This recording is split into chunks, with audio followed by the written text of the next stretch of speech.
The following sports program is made possible by the United States Army Reserve. 5 seconds, and you will hear a crowd of Americans who have gathered here to watch this match tonight, and Dan Gable has won the gold medal at 149.5 pounds, defeating Ruslan Ashuruliev of Russia 3-0. A regular decision for Dan Gable. And in my book, maybe the most dedicated athlete I've ever known.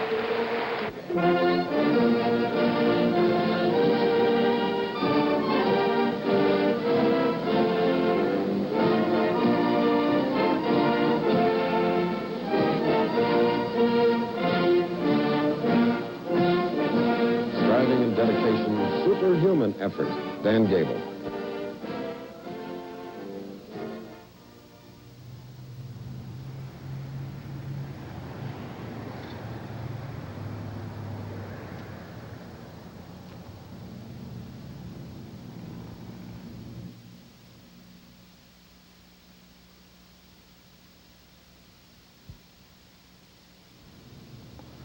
This is a copy of the statue carved more than 2,000 years ago in ancient Greece. It's called The Wrestlers, and it's the centerpiece here at the National Wrestling Hall of Fame in Stillwater, Oklahoma. Hello, I'm Dan Gable. What you saw a few moments ago were scenes from the 1972 Olympics in Munich, Germany, where I had the honor of winning the gold medal in wrestling for the United States. Today, I'm the wrestling coach for the University of Iowa. As a coach, it gives me a special pleasure to introduce this 8-part United States Army Reserve Wrestling Clinic series you're about to see. But first, let's take a quick look at the world of wrestling.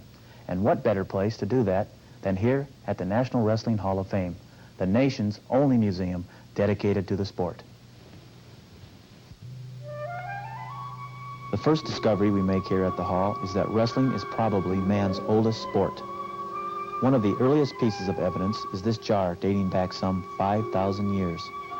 We know wrestling was common in ancient Egypt and Mesopotamia, and there are references to wrestling in the Old Testament. Of course, the ancient Greeks elevated wrestling to an almost sacred place. Their gods engaged in matches to settle arguments. Almost every country has developed its own style. The Japanese have their sumo, dating back to 23 BC. In Iceland, the sport is called glima. The Swiss have the Schwingen. The English and the Scots have their Cumbrian. In the United States, we started our own distinctly American style called catch as catch can, which allows for almost any hold. Our style was developed in the late 19th century in reaction to the Greco-Roman European style, which Americans considered too restrictive. Today, we call our much refined catch-as-catch-can style collegiate or scholastic wrestling.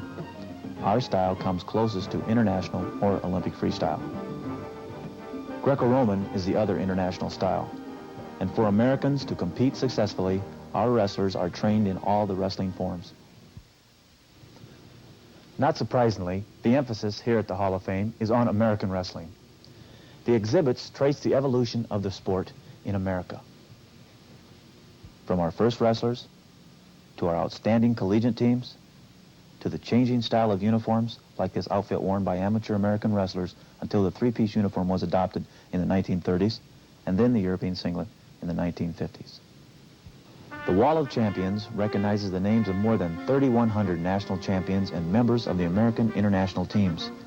You'll also discover scores of wrestling mementos, an Olympic team jacket, an all-wool singlet that must have tormented the wearer and his opponent. And this photo taken of me in Tbilisi in the Soviet Union after I competed there in 1971. The cape I'm wearing was a gift from the Russians. One of the highlights of the hall is the Honors Court. Here each year, a national committee elects new members to be honored, the coaches, the wrestlers, major figures in wrestling. Here's my high school coach. And there's my college coach. Oh yes, I'm here too. And now let's turn to the clinics. Collegiate wrestling is made up of a great many moves, counter moves and holds, maneuvers that are designed to force an opponent from his feet to his back. In wrestling, as with all sports, there's a technique, a discipline to be mastered. This technique begins with a set of specific skills, what we call the 7 basic skills of wrestling. You'll see 8 clinics. The first 7 demonstrate the basic skills. In the 8th segment, you'll see how wrestlers put all the skills together. When used in the proper sequence, the skills provide a wrestler with the mobility and the power to overwhelm an opponent. Your moderator for the 7 basic skills of wrestling is Steve Combs, the Executive Director of the United States Wrestling Federation. Demonstrating the skills are champions Ricky Stewart, a 2-time National Collegiate winner for Oklahoma State, and Lee Kemp, 3-time NCAA champ of the University of Wisconsin, and the only American ever to win 3 World Freestyle titles. I'll be back at the midway point to tell you about an important event, the United States Army Reserve's National Scholar Athlete Award, given to high school students for outstanding academic and athletic achievement. So tune in at halftime. And now our Army Reserve clinics.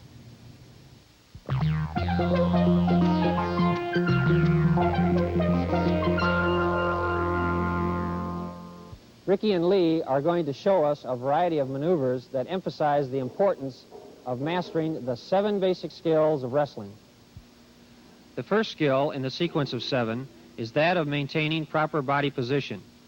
Whether on the mat or on your feet, a successful wrestler is one who keeps his body in a position that provides for maximum mobility and power. This position is attained by keeping your head up and rolled back on top of your shoulders. Your arms are bent or flexed with your elbows kept close to your hips. Your back is relatively straight with a slight bend at the waist.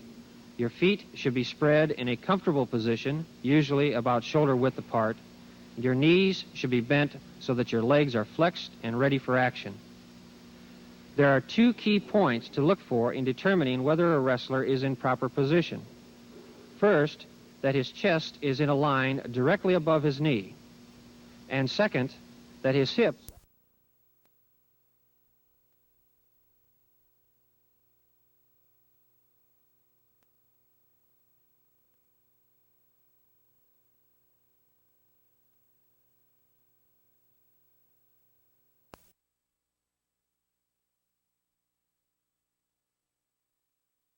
for his opponent, he becomes vulnerable for an arm drag. In both cases, the man being taken to the mat has basically given his opponent the takedown. When a wrestler initiates a takedown, it's important to maintain proper position. A fireman's carry is difficult to execute if your head is down, your elbows are out, and your chest is extended. You must regain optimum position for executing the move by driving into your opponent, bringing your hips back under you, getting your head up, pulling your elbows in, making the lift and the turn. The same proper position applies for a double leg takedown, one of the most basic of wrestling's maneuvers. It's difficult to get the double if you get overextended. A single leg takedown is one of my favorite takedowns, and it involves keeping an overall good body position. First of all, I try to keep my head in the upper portion of my opponent's body. That allows me to keep my lower back straight, it allows me to keep my hips in also, and I also want to keep my legs, my knees bent. That allows me to be lower than my opponent, so I have a little better leverage. When I attack the leg, I try not to reach too much, try to keep my elbows in, and then as I'm going in, I try to suck the guy's body into me, okay? Therefore, I'm still lower than him, I have better body position. To demonstrate it, it's like this.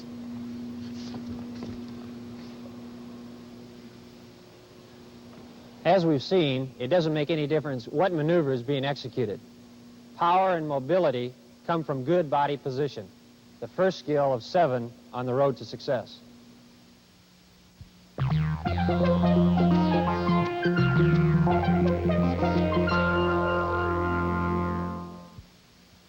The second skill in the sequence of 7 is that of motion. To be successful, a wrestler must be able to move in a free and fluid manner across the mat, circling his opponent or moving to or away from him. Smooth movement is the result of constantly readjusting the position of your feet, keeping them underneath you at all times. This can usually be accomplished with quick, short, choppy steps. A wrestler, by spreading his base and lowering his hips, can create a great deal of stability, but he sacrifices mobility. On the other hand, by bringing his feet close together so that there is one small point of support, he can create a great deal of circular mobility.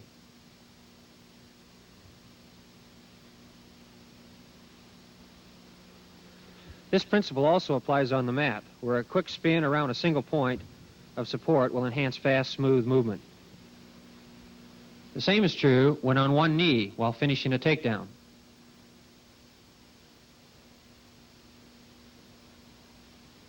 A similar situation also exists on a stand-up. Too often after a man has gained his feet, he will try to walk away from his opponent. What is needed is a quick spinning action accomplished by pivoting on one foot. This type of movement can be practiced by using a line as a reference point, executing a series of 90 and 180-degree turns.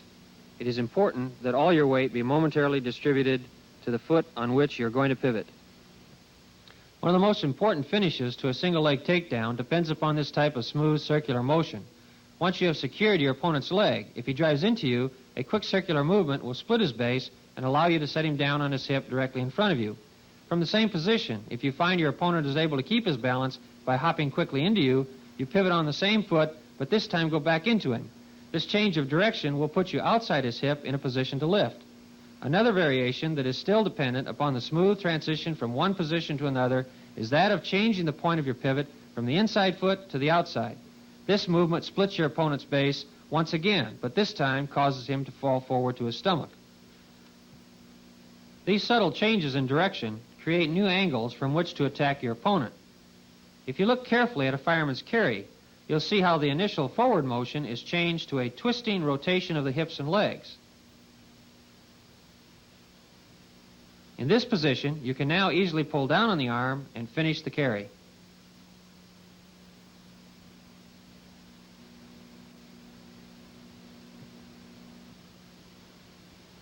If, however, your opponent straightens up to block your initial move, as Lee is about to do, you can rotate your outside leg and your hips forward instead of back, thereby blocking him from making a step. Now you can lift and finish the move. Motion is one of your most important movements in wrestling. It's getting your opponent to change angles so you can score. It makes you more vulnerable to your attacks.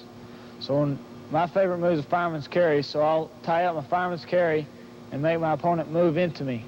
When he moves in, I'll hit my carry when his leg comes in. If his leg doesn't come in, that sets up your high crotches and your single legs to the opposite side.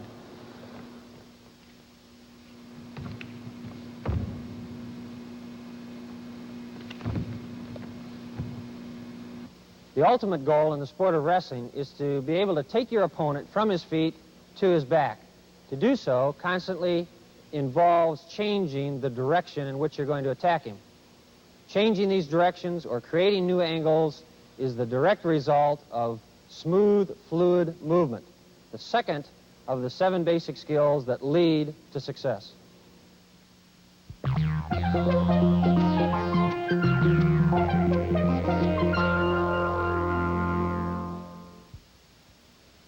The third skill in the sequence of 7 is that of changing your level. Of all of the skills, this is the one that is most often overlooked or executed at the wrong time. When going under an extended pole, the tendency is to lower your head first and then move forward, when in fact the only proper way to change your level is to bend at the knees, go into a low squat, keeping your head up. Whether the obstacle is a stick or your opponent's arm, the principle is the same. When executing a duck under, an appropriate tug or snap on your opponent's head will enable you to go down and immediately pop up behind him.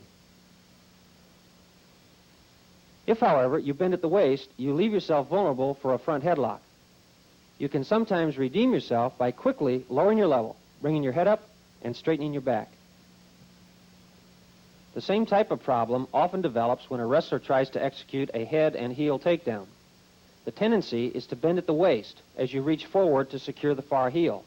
In doing so, you put yourself in a very poor position and can be easily scored on. By first lowering your level and bringing your opponent down with you as you go into a low squat, you will likely find his far heel almost directly in front of you, with all his weight pinned on his foot to the mat. The slightest bump forward will now put him on his back or side. The successful execution of a stand-up is also dependent upon properly changing your level. Wrestlers are doing a better job of getting to their feet. However, once on their feet, many tend to bend at the waist, lowering their head and looking down at their opponent's hands. Instead, you must lower your hips. This gives you more stability, while at the same time it makes you heavier for your opponent. It also makes it easier for you to break his grip and turn to face him. When put together, good position, quick circular motion, and a level change all add up to one of the most important finishes to a single leg takedown. It is important to keep in mind that the only thing that goes down is your hips. A level change is also extremely important in helping you successfully counter your opponent's attacks. On a double leg attack, you must be able to drop your hips, preferably driving them down through your opponent's head or shoulders, causing him to lose good position. Changing levels is important in almost every wrestling maneuver.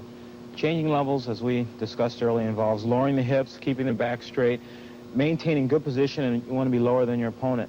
There's a few maneuvers I'll demonstrate in a minute, but I think changing levels is incorporated in all those movements. One is a single leg, which is an attack that I favor, a double leg. Almost any upper body maneuver that you do, you have to lower your hips, get underneath your opponent, and with any lifting maneuver, which I'll discuss later also. To demonstrate, before I penetrate, I have to change my level to penetrate in. Shoot a double leg, I have to change my level to penetrate in. Any upper body maneuver before I throw, I have to change my level. Any lift I do, I have to change my level. The missing link for many maneuvers that could have been a success is the ability to lower one's level. Before the wrestler will have any success, he must be able to get his hips down before he gives in. Changing levels is the third skill in the sequence of 7 leading to a successful wrestler.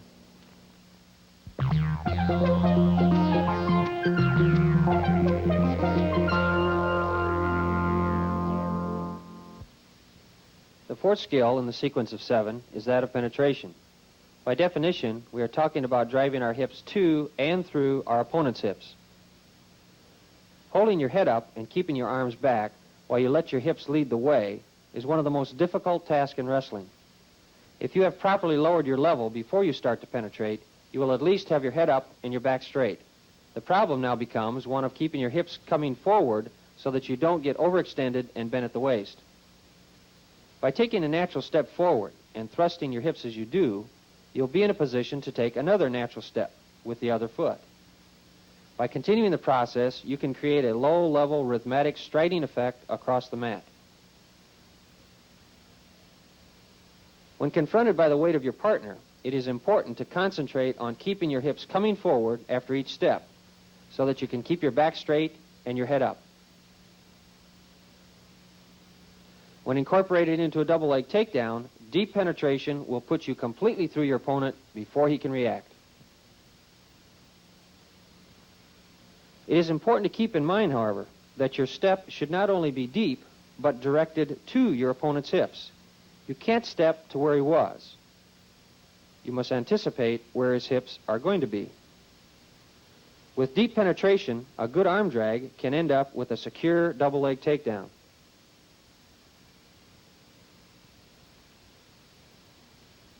With even greater penetration, the arm drag can develop into a back trip. Note that Lee's head is up, his back is straight, and it is the power and thrust of his hips that secures the final takedown. The same basic principles hold true for the mat. Too often, in executing a roll, the bottom man will try to wrap his opponent around him as he pulls away.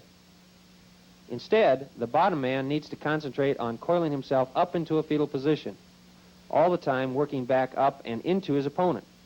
When he finally uncoils, he will do so after having driven to and through his opponent's hips. Another maneuver from the feet that emphasizes the importance of deep penetration is a high crotch takedown. Lee's hips lead on this maneuver, which enables him to secure his opponent's upper leg. Once in this position, Ricky has very little control over his own hips and therefore cannot lower his level or rotate his body to counter the attack. With this kind of penetration, it is very easy to pull your opponent right past you. Next to motion, your penetration is probably the next most important. To get a good takedown, you have to penetrate with your hips. It's not only with the shoulders and head, you have to get your hips into the man. Earlier I did a fireman's carry, which happens to be my favorite move, so I'll demonstrate on it and show you the procedure of penetrating with my hips.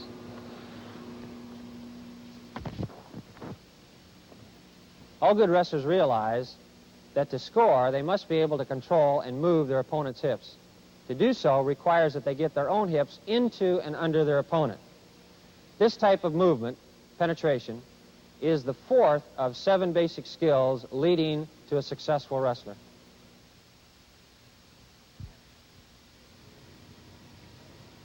Hello again. By now you've seen the first 4 basic skills of wrestling. I'm sure that you found these clinics valuable. The United States Army Reserve is proud to bring you these wrestling clinics. They're part of the Army Reserve's efforts to promote physical excellence among Americans. And to honor excellence in both sports and scholarship, the Army Reserve presents its coveted Scholar Athlete Award to high school students across the United States. This handsome golden medallion, engraved with the winner's name in high school, is awarded to thousands of scholar athletes throughout the United States each year for their outstanding athletic and academic achievements. Most scholar athlete winners excel in more than one sport and are at or near the top of their classes academically. Scholar athletes include state champions, state record holders, and even a member of the U.S. Olympic swimming team. Lots of high school wrestlers have won. So have football, basketball, and baseball players. In fact, almost every sport's been represented, including rodeo. Schools select their own winners, 1 male and 1 female. To find out more about the Army Reserve Scholar Athlete Award, check with your principal or coach. I'll be back after the last of the clinics with more about wrestling, so stay tuned. And now, back to our clinics.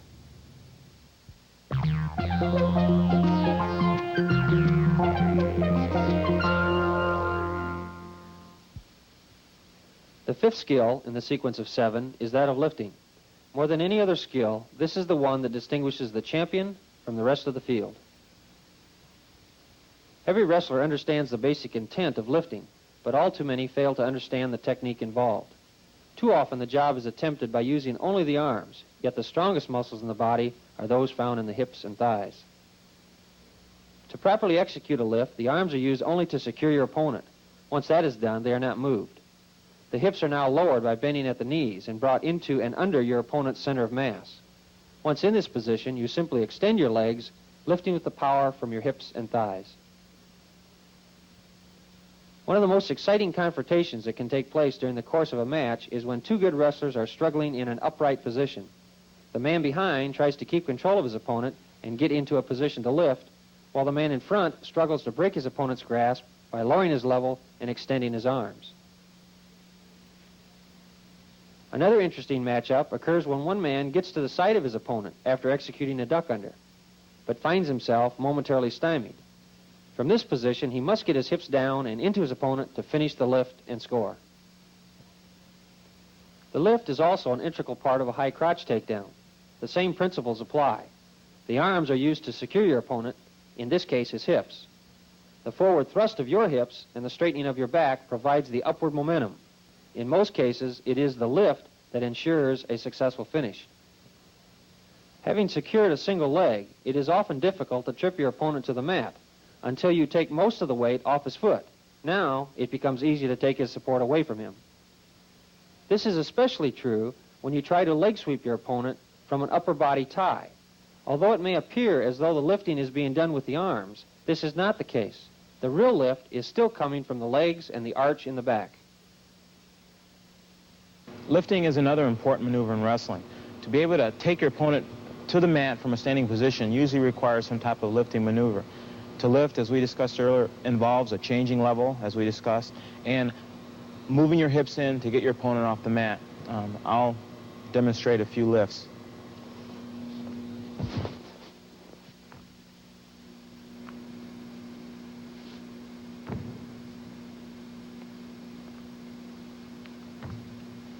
There's a phrase that best describes the importance of lifting, and that is that you can't take a good man down until you first have lifted him up.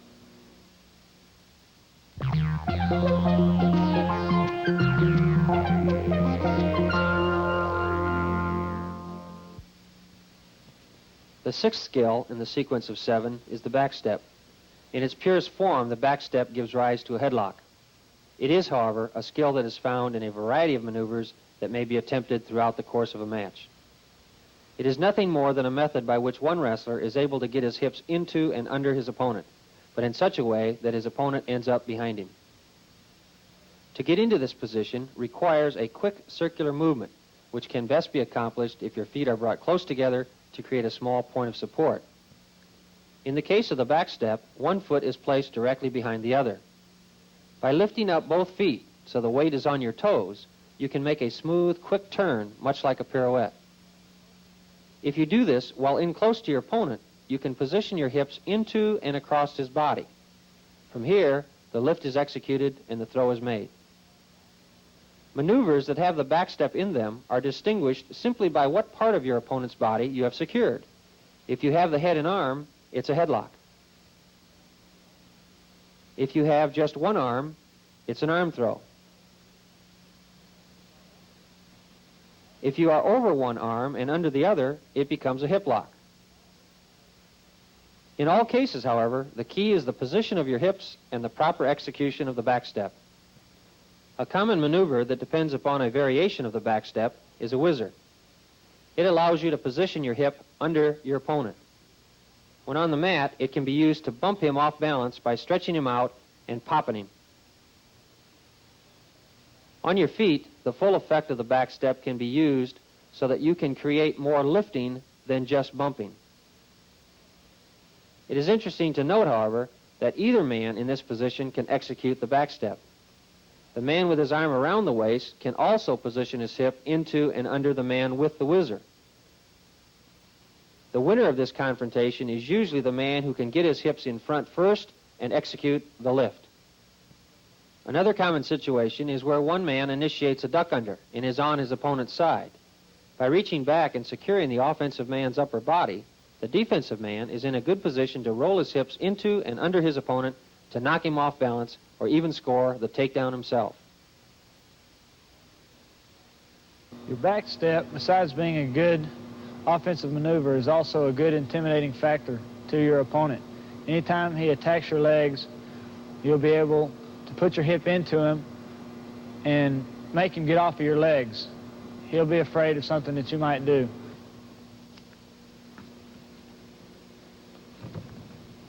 The ability to move and lift your opponent, even though he may have been able to position himself partially or totally in behind you, is a critical factor in the ultimate success of a wrestler. This ability to rotate your hips and still be able to lift him is the integral part of the back step, the sixth of the 7 basic skills that lead to the successful wrestler.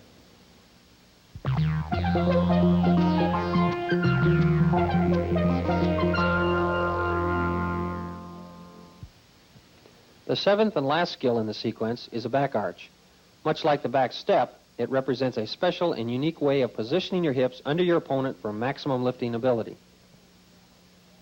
In its purest form, the back arch gives rise to the souffle or salto, both moves recognized as the ultimate throws in the Olympic and world competitions.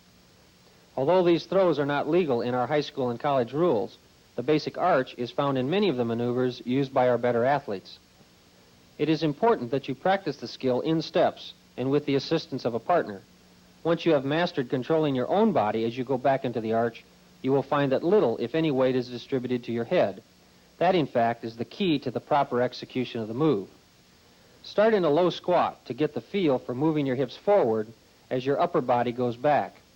You must try to distribute your weight evenly on both sides of the balance point, represented by your feet. Once you have done this, you should press your hips up to create the lift. On your feet, if you are keeping your hips coming forward, there will be little need for your partner's help. As soon as you feel yourself pulling on his arm, you know you have to drive your hips forward to redistribute your weight. Carrying the drill one step further, have your partner reach around your waist. Go back into an arch, making sure you keep your hips coming forward. Your partner provides the support around your waist, and his free arm will act as the final point of support when you're ready to pop your hips up and make the turn. To be successful in a match situation, you must go into your opponent, positioning your hips under his center of mass, all the while keeping yourself flexed and ready to pop your hips up once you have gotten under him.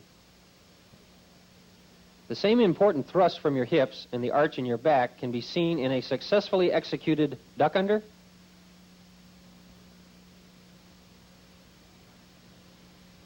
a fireman's carry,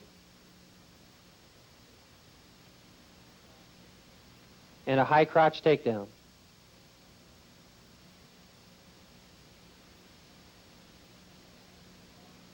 Again, I use the fireman's carry as my example for the back arch. The back arch is important on all your throws, anything that's with high amplitude, but it's also good from a fireman's carry, a high crotch, duck unders, everything that you lift with. I'll now demonstrate on fireman's carry how to keep your hips in and use your back to throw the man to his back. We've had the opportunity to see an awful lot of exciting maneuvers, all of them based on the ability of the wrestler to get his hips into and under his opponent while he goes into a back arch position. Although more of the classical throws are recognized as those practiced in the international competition, it also should be obvious that the majority of the moves executed require the back arch as an integral part of them. For the development of a total wrestler, the back arch must be part of his repertoire.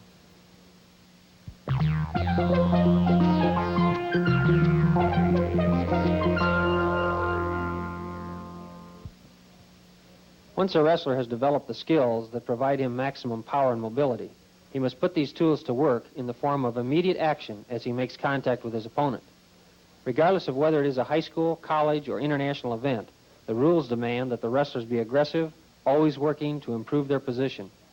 In most cases, upper body contact is made first. This will take the form of grasping one or both wrists, securing both arms at the biceps, driving one arm even deeper to an underhook position, or trying to work under both arms. The most traditional tie-up or point of contact is with the head and arm. Regardless of the type of contact, the most important thing is that you do not overextend yourself. If your opponent gives you his arms, you can pop them up, or chop them down,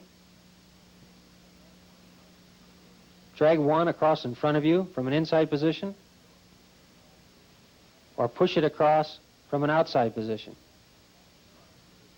When you have his head, you try to snap it down or bump it back. In all 6 situations, you look for your opponent's immediate reaction to your pushing, pulling, popping, or chopping. It is his reaction, or the lack of, that will usually provide you a specific attack. If he doesn't react to a chop, you follow right on into a single. If he does, you use the upward momentum of his arm to help you get into a high crotch. If he doesn't react when you push his arm off your head, you can let him slip by and grab a near leg.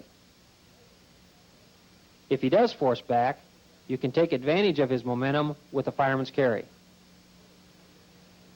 Most of these movements are very subtle, and to the untrained eye are all but invisible.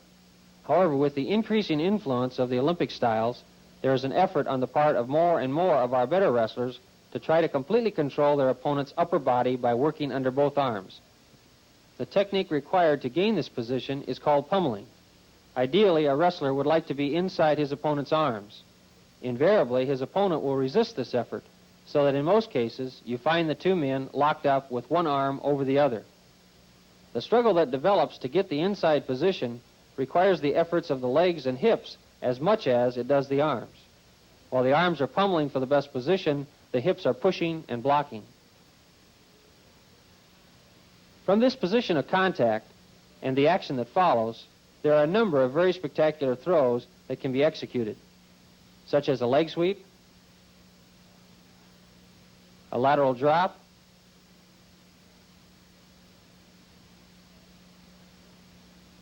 a crotch lift,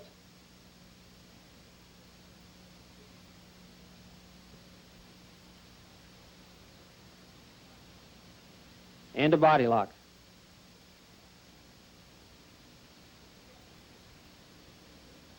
Contact and action is the final phase of all these basic skills. To put everything together, you have to be able to pummel, control your opponent, and to mix it up a little bit. And if you can't do any of this, you won't be able to get into your maneuvers. To demonstrate some contact and action or pummeling, it'll involve this.